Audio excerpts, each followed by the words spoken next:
That mobility clutched it out for you though. What is going on, you guys? Welcome to the video. Today I am going to show you the best flame Reave build for last Epoch. I've done a lot of min-maxing on this build so that you guys don't have to. Basically what I'm going to do is I'm going to show you my skills, my passives. There's two different variations of the build. One build is more for sustain. The other version of the build is more for big damage, big burst damage, for those of you that like to see the biggest number. We're going to hop into both here. Alright, so this current setup, this is the sustain setup. And I'm going to go through each of the skills, but I'm going to let you know right now, the variation in these skills come from, basically, you would remove Frostclaw or enchant weapon. That's going to give you a lot more. You can remove Frostclaw, you can remove Power Surge. I personally think it's better to remove Frostclaw just because with enchant weapon, you're gonna gain massive damage. Frostclaw is more of a sustain and damage booster, whereas Power Surge is both a mobility and survivability skill. I think Power Surge, I've done a lot of theory crafting, I've swapped these skills out, I've tried so many different kinds. Let me go ahead and start from the beginning. So, mana strikes. We are going into ward gain on mana strikes because mana strike is your, whenever mobs are in melee range, 1 to 2 mana strikes, and you can, I gain attack speed and I gain global increased damage, 35% more global increased damage upon using my resource generator, which light amount of base lightning damage on this. It's just supplemental damage. It doesn't really, but if you have more mana problems, you could potentially go for Arcanist Blade over the additional lightning damage. The mana drain, that's a mandatory. Yeah, that is mostly it for mana strikes. For Flame Reave, I was testing out the Frenzy stacks, and I actually really do like them. I don't think they're better than the multiplicative damage that is embedded into Chaos and Scorching Tide. Because both of these are multiplicative, and they have pretty good scaling numbers.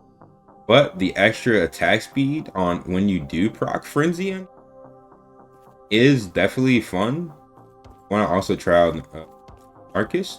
But I'm gonna say on paper, multiplicative damage modifiers here, the points are better spent. Chaos Flare, which gives me more crit chance against Ignited, and they would be better spent in more melee damage. Because these are pretty much guaranteed with the way I set this up, and you'll see.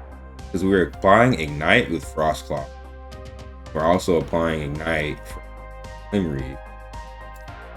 So we're also applying passives, but yeah, you'll see how much Ignite this build has and why it's basically guaranteed. But next, I want to go over Flame Ward. Flame Ward is literally one of the best in slot skills for Spellblade. So we're using Flame Ward, costs less mana and fire aura lasts longer. Flame Ward grants additional fire damage to attacks, meaning I'm getting extra fire damage on Flame Reave while Flame Ward is active. I'm getting extra haste, and then I'm also getting reduced multiplicative elemental damage and reduced hit damage just for having flame.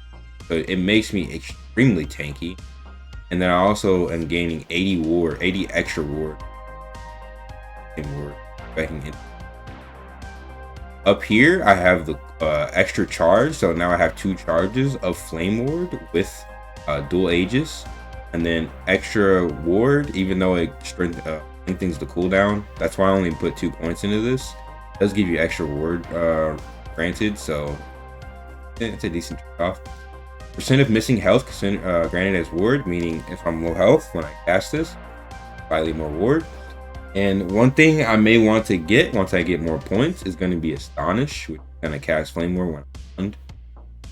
Then probably finish out True Flame. and then Frost Claw. This is actually Flame Claw. It becomes Flame Claw when you lose Lava Talons. So you could keep it Ice or Chill, and it would still work with this build because you would Chill and you would slow. However, because I converted to Fire, it's converting the Chill to Ignite. Notice I don't have this skill on my bar. You don't need it on your bar because of this passive, Cast Chance on Melee Hit. Every melee hit I cast has a 30% chance to cast Frost Claw, whether it is on my bar or not. This means Frost Claw can level passively just through using your other melee skills like Flame Reave and Strike. So I am getting a passive ignite, passive extra damage. It's not an insane amount of damage, but it is passive damage, and it's a chance to cast Ward and retaliate with Frost Claw when I'm hit. Also, it increases the amount of mana. So I am getting Ignite, I am getting mana gained extra upon using attacks that I'd already used, and I'm gaining Ignite to give me more multiplicative damage from my Flame Reave. So Frost Claw is the best sustain skill for Spellblade because of the utility it provides the class. However, like I said, replacing Frost Claw with Enchant Weapon will give you an insane damage burst, but it won't give you the sustain that Frost Claw will give you. So it is a trade-off. Power Surge, you could also take out Power Surge for Enchant Weapon, but then you will have no mobility because you need to get the Long Strider for Power Surge to go across the screen, and then also you gain I think it's 150 or 140 ward upon 5 when you have 5 points into Storm Age. 150 ward, 140 ward is huge. Shit, 120 ward is huge. So every 4 seconds I'm casting this, I'm gaining a massive shield, like you saw in those boss fights, where you can literally tank mechanics just from hitting the boss with this skill, gaining a massive ward. Like, I literally tank groups of mobs with this skill. It's so good. Please do not underestimate. And then I've been respecking a lot, that's why I don't have it maxed out, but essentially I would go up here to Jolt, increase chance to stun, meaning I'm stunning upon using Surge, so it's a great initiation skill. Getting Dormant stacks that increase my damage per stack, and then cast Flame Reave on arrival. So not only am I using a mobility skill, this turns into my main DPS skill because I'm using Flame Reave as I'm moving across the map, as I'm gaining ward. It's so good, I cannot explain to you how good it is. Alright, those are my skills. Before I go into my passives, I want to show you guys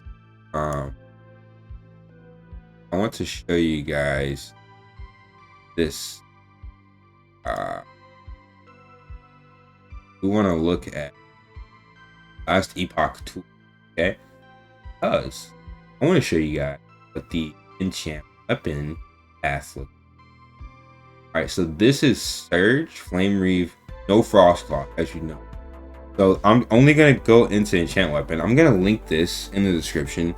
Alright, but basically for Enchant Weapon, you want Molten Steel, because Molten Steel gives you melee fire damage and increased fire damage. You want Celerity for melee attack speed. Giving you more attack speed upon casting Enchant Weapon allows you to Mana Strikes and more Flame Reave within the cooldown of Enchant Weapon. And then what you want is to come down here and automatically recast Enchant Weapon once its cooldown expires. Why? Because this skill is on a 15-second cooldown. It lasts for 5 seconds. Meaning, if it refreshes after 5 seconds, you have 10 seconds of Enchant Weapon being up, meaning insane damage and attack speed for 10, like every 10. So you only have 5 seconds of downtime of not having this buff. That's huge, absolutely huge, and it is the best way to use Enchant Weapon. Now, because this is a fire build, you would come down here, you get more points into melee ignite chance.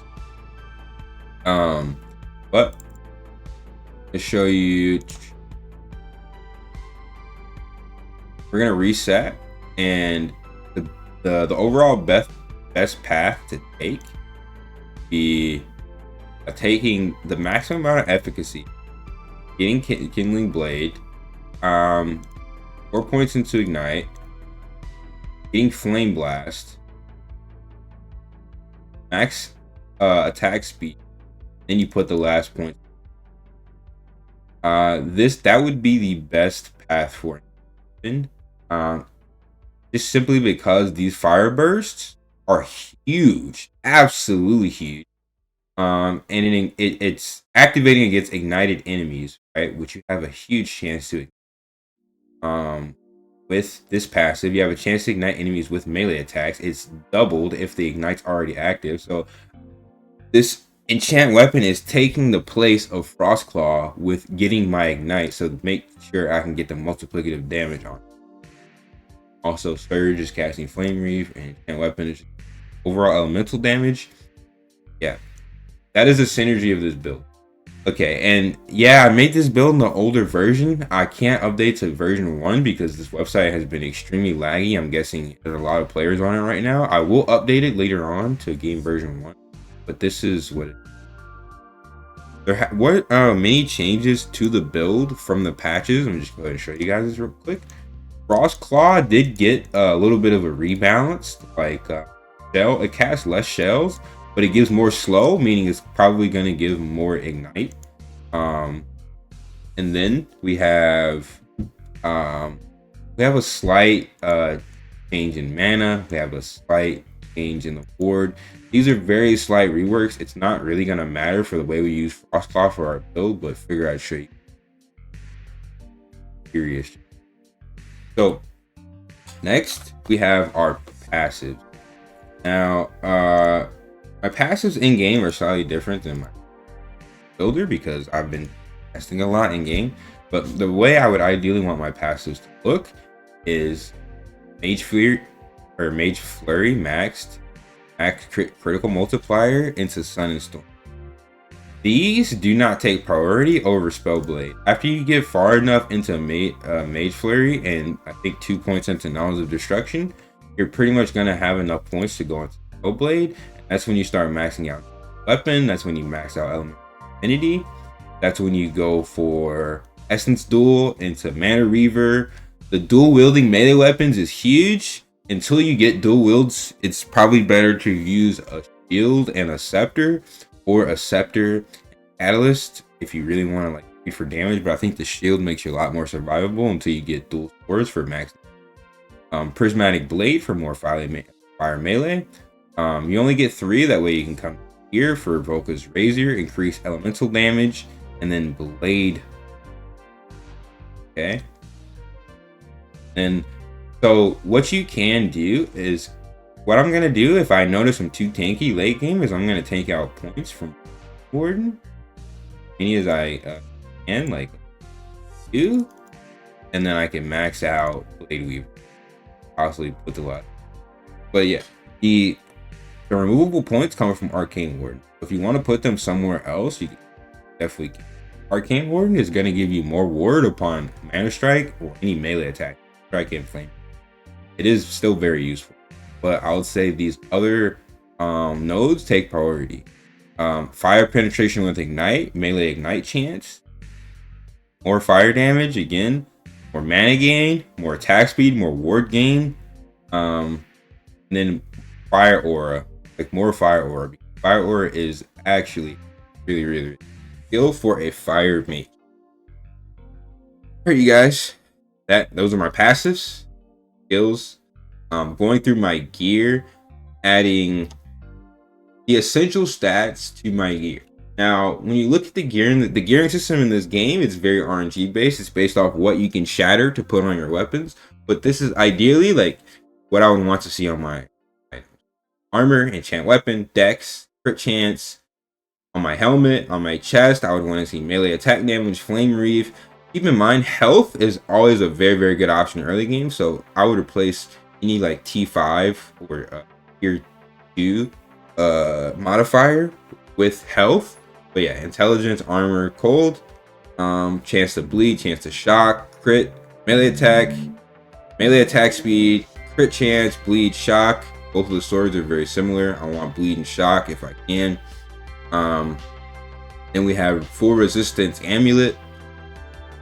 Literally has every resistance, +1 to all skills. Your strike chance is unique.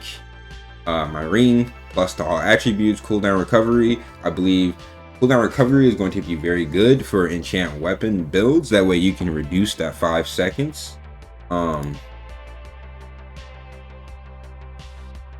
And then I have vitality and health regen on this ring. Increased fire damage, dex, poison, void. I will say my current rings have increased movement speed rings and increased fire damage rings. So the rings are gonna be one thing where I really have to like min-max and find the best ones. I think cooldown recovery is good, but their fire damage rings are also good. So if you can get the modifiers, the affixes that you want, I wouldn't really worry as much about the implicits. Plus attributes is, but yeah, for my gloves, I have armor, cast speed, melee attack speed, dex, critical strike avoidance, cold resistance, physical resistance. Honestly, the yeah, so instead of noble slashes, I think it would actually be better to